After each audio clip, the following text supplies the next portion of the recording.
কেন আপনি বারবার আমার জন্য দোয়া করেন? আল্লাহর অনুমতি নিয়ে আসলাম আপনার সঙ্গে দেখা করার জন্য।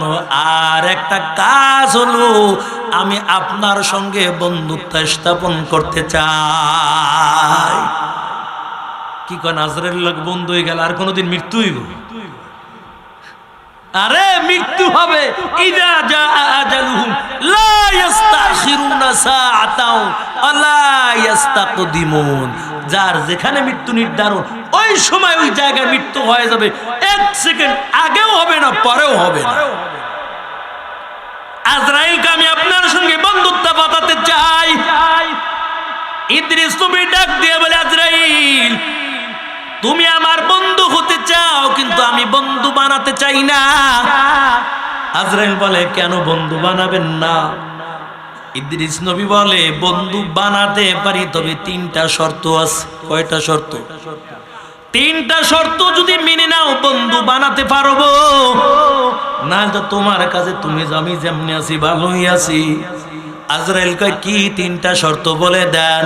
ইদ্রিস নবী বলেন, এক নম্বর শর্ত হলো আমার জানটা কবজ করে নিবা, আবার আমার রূহটা তুমি ফিরাইয়া দিবা। আমি একটু দেখবো মৃত্যু কত বড় কষ্টকর, এটা পরীক্ষা করব। দুই নাম্বার, এরে আজরাইল আল্লাহ জাহান্নাম বানাইলো, একটু জাহান্নামের চতুর্দিক থেকে একটু ঘুরাইবা, আমি একটু দেখবো জাহান্নামের আগুন কেমন, তাপের আগুন। তিন নাম্বার, আজরাইল আমাকে একটু জান্নাতের এরিয়ার মধ্যে নিয়ে যাইবা, আমি একটু জান্নাতের এরিয়ার মধ্যে ঢুকে ঢুকে দেখবো আল্লাহ কত সুন্দর জান্নাতটা বানাইলো। আজরাইল বলে, আপনার জান আমি ইচ্ছা করলে কবজ করতে পারবো না, আল্লাহর অনুমতি লাগবে। আল্লাহর অনুমতি চাইল। ও দয়ার মালিক, তোমার বন্ধু ইদ্রিস কি বলতেছে শুনো। আল্লাহ তোমার বন্ধু ইদ্রিস বলতেছে তার জানটা কবজ কইরা আমার রূহটা ফিরাইয়া দিব। আমার আল্লাহ ডাক দিয়া বলে, আজরাইল আমি অনুমতি দিয়া দিলাম, আমার বন্ধু ইদ্রিস যা বলেছে তুমি শর্তগুলো মেনে না। আজরাইল ইদ্রিস নবী জানটা কবজ করে নিয়ে গেল। কবজ করার পর আবার রূহটা যখন ফেরত দিলাম, ইদ্রিস নবী থরথর করে কাঁপতেছে। আজরাইল কয়, কি ব্যাপার আপনি কাঁপেন কেন থরথর করে? ইদ্রিস নবীকে, তুমি তো বুঝবো না, টেডটা তো তুমি ভাও নাই, কষ্টটা তো আমি পাইছি। যার আমার কবজ করছো আমি কষ্ট পাইছি, আবার বলো কেন কাঁপতেছি? ওদিক থেকে আজরাইল ডাক দিয়া বলে, আপনি তো আমার কইছেন রূহ কবজ করতে, এই জন্যই তো রূহ কবজ করলাম। ইদ্রিস নবী কয়, রূহ কবজ করছো, তবে বাকি দুইটা শর্ত পূরণ করে দাও। আমাকে একটু জাহান্নামের দূরে থেকে ঘুরাইবা। আজরাইল ইদ্রিস নবীকে নিয়ে জাহান্নামের দূরে চলে গেল। জাহান্নামের তাপগুলো হালকা হালকা গায়ের মধ্যে লাগতেছে। ইদ্রিস নবী বলে, আজরাইল আমাকে একটু জান্নাতটা ঘুরাইয়া দেখাও। ওই আজরাইল ইদ্রিস নবীকে নিয়া জান্নাতের প্রথম গেট দিয়ে ঢুকে গেল। কারণ জান্নাতের মূল গেটের মধ্যে কোন নবীরা ঢুকতে আগে পারবে না, যতক্ষণ পর্যন্ত আপনার আমার নবী জান্নাতের মধ্যে না ঢুকবে ততক্ষণ পর্যন্ত কোন নবীরাও জান্নাতে ঢুকতে পারবে না। ইমামুল আউয়ালিন ওয়াল আখিরিন বহরে সদকা রহমাতাল লিল আলামিন সাইয়্যিদুল কাওনাইন খাতামুল মুরসালিন আখিরাম মুদবুদে ফখরুল আউয়ালিন সদা জুদাশ রহমাতাল লিল আলামিন মসজিদে ওশুদ হামারু ওয়া জমিন ওয়া মা আরসালনাকা ইল্লা রাহমাতাল লিল আলামিন।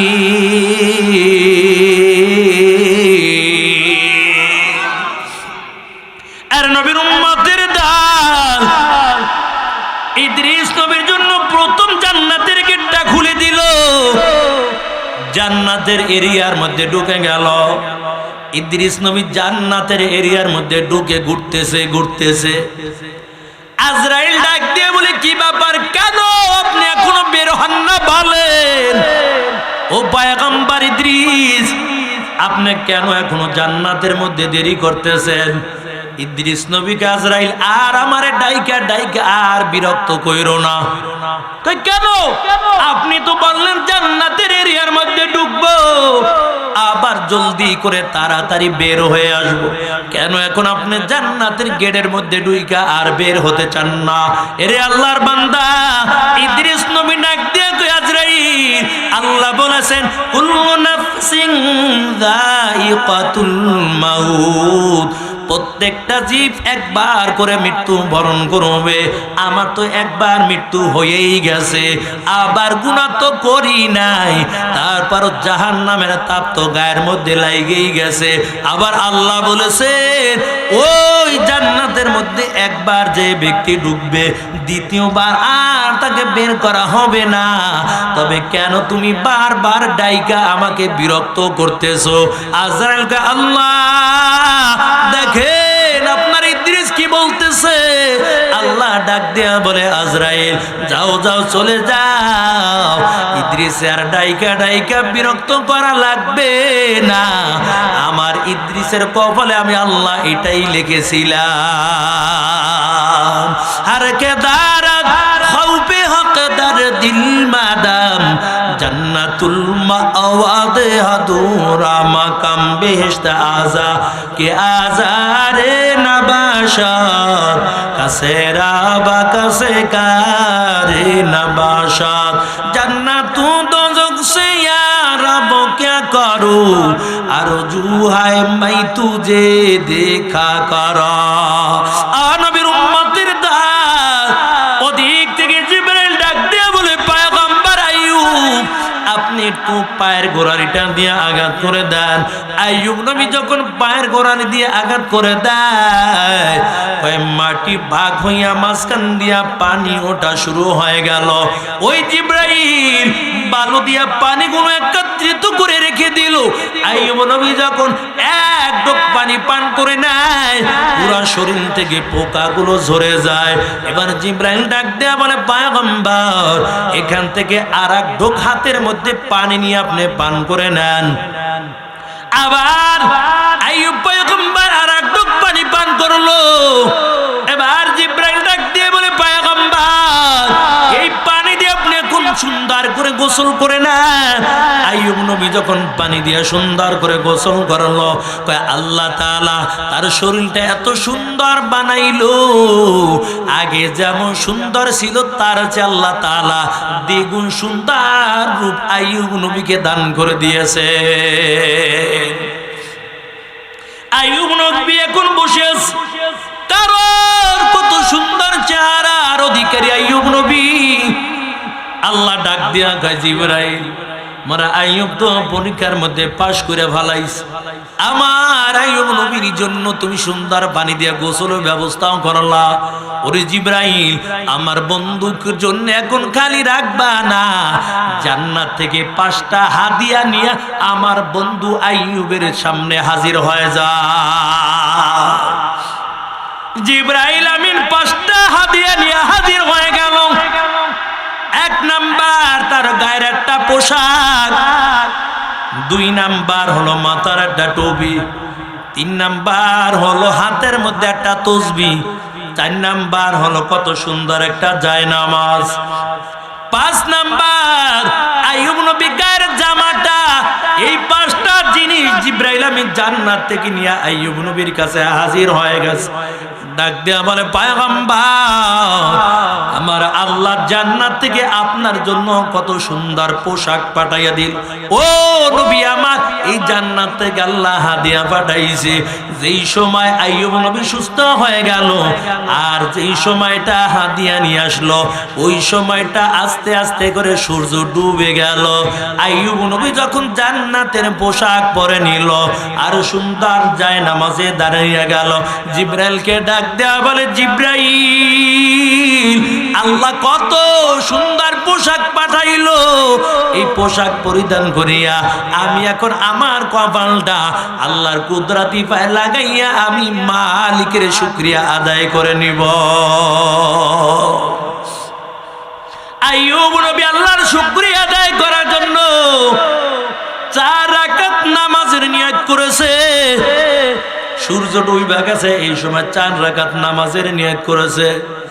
কিন্তু প্রথম 1 রাকাত পড়লো, দ্বিতীয়বারে 1 রাকাত পড়লো, 2 রাকাত হয়ে গেল। 3 নাম্বার রাকাত যখন আইয়ুব নবী আদায় করে নেয়, আইয়ুব নবী ভুলে বসে গেল। ডানে বামে আইয়ুব পয়গম্বর সালামটা ফিরাইয়া দিছে। জিব্রাইল পিছের থেকে লোকমা দেয়, পয়গম্বর আপনার নামাজের নিয়ত করেছেন 4 রাকাত, হইছে তো 3 রাকাত। পিছনের থেকে জিব্রাইল আমিন লোকমা দিয়া দিল। আল্লাহ ডাক দেয়া কয়, জিব্রাইল তুমি কেন লোকমা দিলা? তোমাকে তো আমি মুসল্লি হিসাবে পাঠাই নাই, তুমি কেন আমার বন্ধু আইয়ুব নবীকে লোকমা দিলা? জিব্রাইল বলে, আল্লাহ আইয়ুব নবী তো 4 রাকাত নামাজের নিয়ত করে 3 রাকাত পড়েছে, এই জন্য আইয়ুব নবীকে আমি লোকমা দিয়া দিলাম।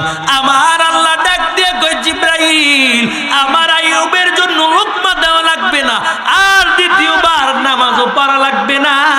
আমার আইয়ুব যে 3 রাকাত নামাজ পড়ে ডানে বামে সালাম ফিরাইলো। ও জিব্রাইল, দুনিয়ার শেষ পর্যন্ত যত মানুষগুলো দুনিয়ার জমিনে আসবে, আমার বন্ধু মুহাম্মদুর রাসূলুল্লাহ সাল্লাল্লাহু আলাইহি ওয়াসাল্লামের উম্মতগুলোর জন্য এই আইয়ুব নবীর মতো মাগরিবের 3 রাকাত নামাজ আমি আল্লাহ আমার বন্ধুর উম্মতের জন্য ফরজ করে দিলাম।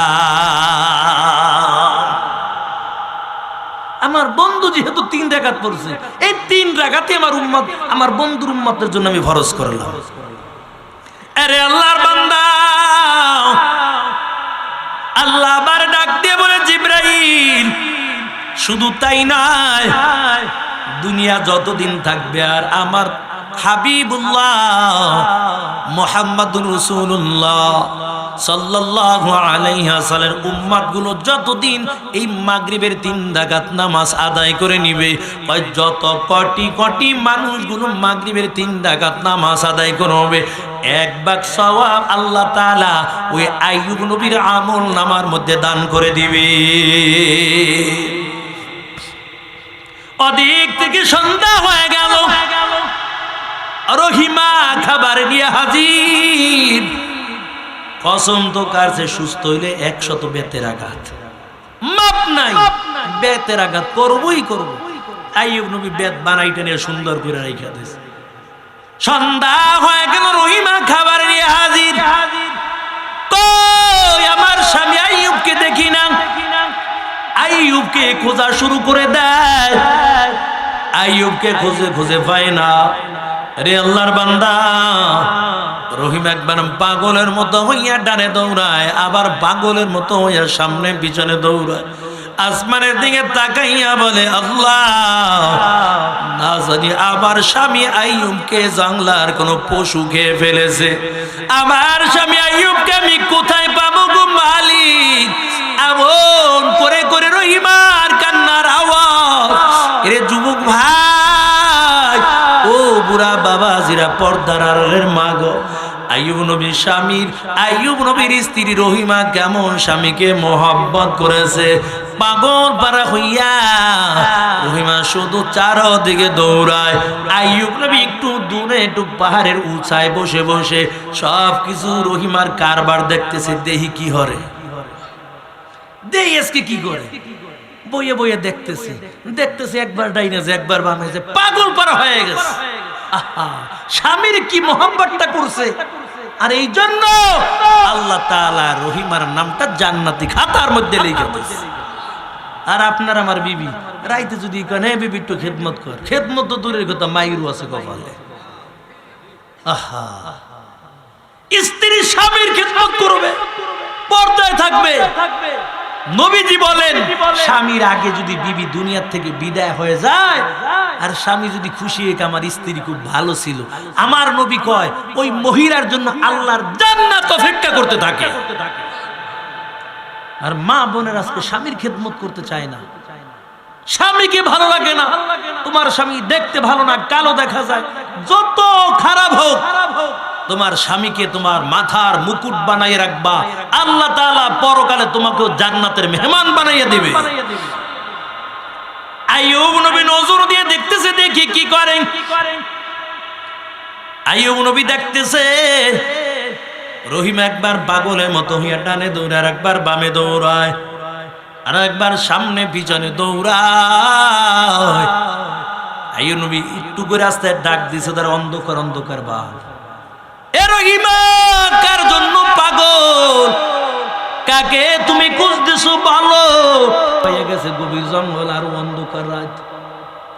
রহিমার দিলের মধ্যে ভয় ঢুকে গেল।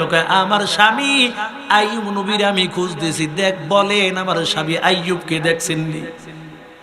আর চোখের পানি ছেড়ে দিয়ে কাঁদে।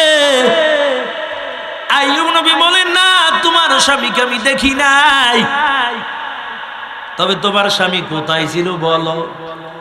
রহিমাকা, আমার স্বামীকে আমি এই তাঁবুর নিচে রেখে গেছিলাম, কিন্তু আমার স্বামীকে এখন আমি খুঁজে পাই না। না জানি আমার স্বামীকে জঙ্গলার কোন পশু খাইয়া বলাইছে।